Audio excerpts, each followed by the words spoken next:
Hello, greatness. How are you doing today? I believe that you are all doing fantabulous. So we will continue from lesson number 7. If you have been following the series, we are reading the book Christ in You from Joseph Bernard. It is 45 different essays broken into 3 different parts. We are still in part 1 and on lesson number 7. So we do have some 38 more lessons to go. So if you've missed any of these prior lessons, you can go back. I'll put the link in the description so that you can also catch up with us. They are very short lessons. I think the longest is about 14 minutes. So you should be able to catch up with us.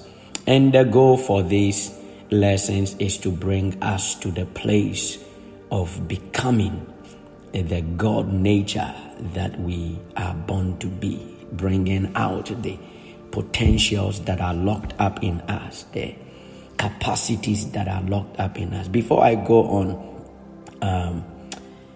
the late Dr. Miles Monroe said something. He said that the wealthiest place on the face of the earth is not the oil drills or the diamond mines or the gold mines, but it is the cemetery, because it is there where the inventions that were supposed to come to the face of the earth never came.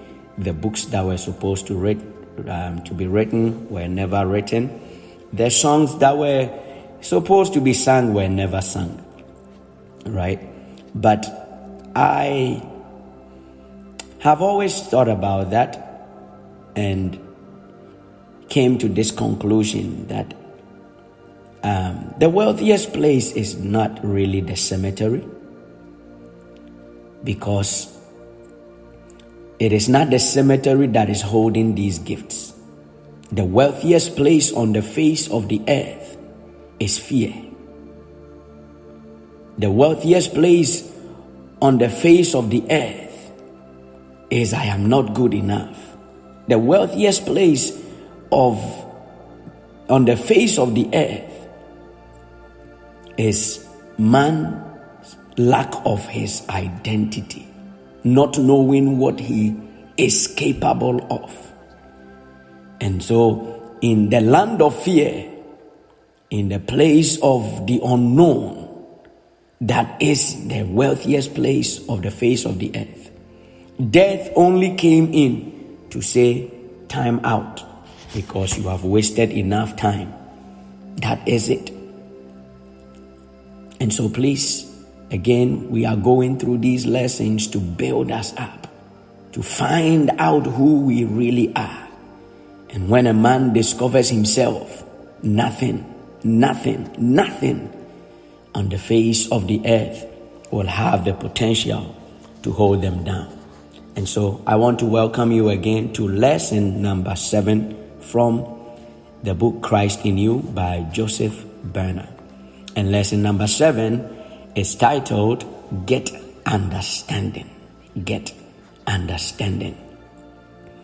The more we know of God, the greater becomes our reverence and our humility. The infinite and eternal wisdom has such exquisite order for every created being. The very stones and rocks are marvels of his goodness. Even the dewdrop obeys a law and fulfills the eternal purpose. Even the dewdrop, it obeys a law and fulfills the eternal purpose. My goodness. And so as you evolve, you discern these higher laws and become in harmony with them. It is one of our most interesting studies to discover the wonderful and the perfect law of living in each plane. If you could see the great interior world, you would almost worship your fellow human beings. My goodness. For God has endowed us richly. You have made mistakes because you have not known yourself. The mighty eternal love is seeking expression everywhere. My goodness. You ask, what is the most practical method of healing the body? Our great teacher, Jesus Christ, always met the need of the people at their exact degree of unfoldment. Thus, some would knead the clay or bathing, others the spoken word only. Jesus never failed to help in whatsoever condition or circumstance. That they came to him was enough.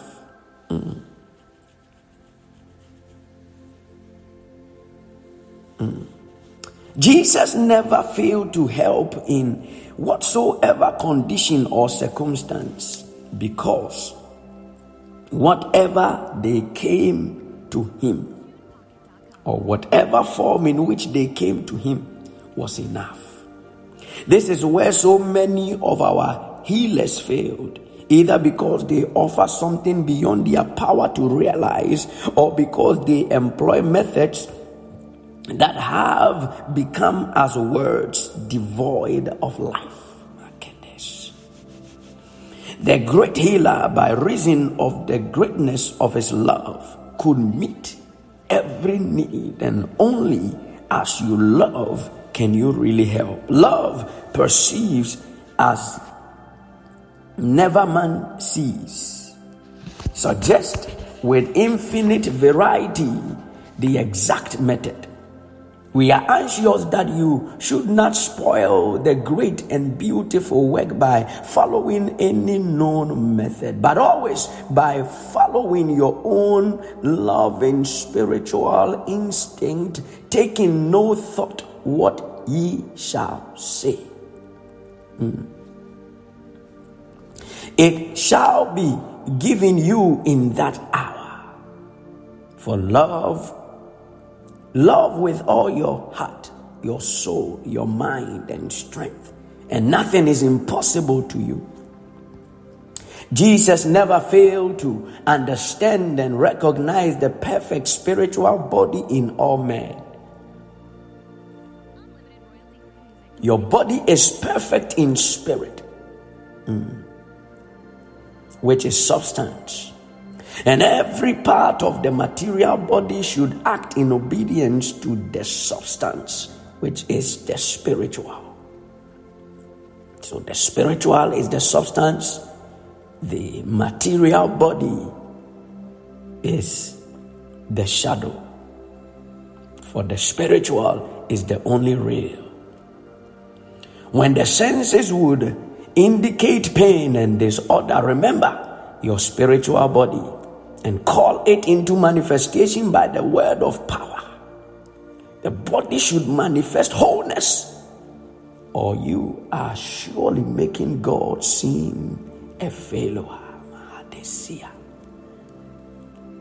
Later on, when your body functions only from the plane of spirit, its uses will be finer, its obedience immediate. The positive spiritual man will assert himself, refusing to recognize the suggestion of the sense man, and will become the ruler. Christ shall reign in you, and Satan will be under his feet. Fill the house every day with strong positive health vibrations, lifting the very atmosphere into purity and truth. Growth into good is so simple, so natural, for God is working in your midst and he cannot fail. Amen and amen. Excellent. And that ends Lesson number 7, get understanding. This is your brother Vincent Opong. I am excited about these lessons. And so if it blesses you, share it. Let somebody join us in this journey, and let's be a blessing, bringing each other to the place where God has destined us to be. You are blessed. You are loved. Join the conversation. Put one thing that stood up to you in the chat, and let's grow together. I'll see you in the next episode, and don't forget to subscribe. Hit that notification bell so you don't miss out on becoming all you were born to be. God bless you.